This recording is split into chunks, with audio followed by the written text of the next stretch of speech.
নমস্কার। কিভাবে চিংড়ি মাছ কলা পাতা ভাজতে হয় দেখুন আপনারা।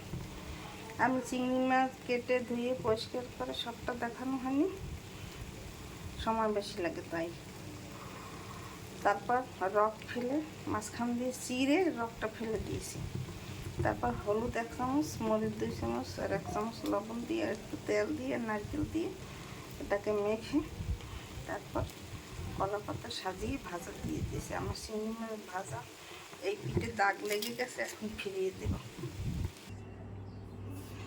একটা থালায় করে তুলে নিয়েছি। এখন আর একটা পাতা দিয়ে এইভাবে ঢেকে ফিরিয়ে দেব। এইটা দিয়ে ঢাকনা দিয়ে ঢেকে 2 পাশ ধরে ফিরিয়ে দেব। ফিরিয়ে দিয়েছি আর একটা পাতায়। এখন ঘুরিয়ে ঘুরিয়ে 1 চামচ তেল দিলেই হয়ে যাবে চিংড়ি মাছ ভাজা। আপনারা এইভাবে ভেজে তৈরি করে খেয়ে দেখবেন, খেতে অনেক সুস্বাদু লাগবে।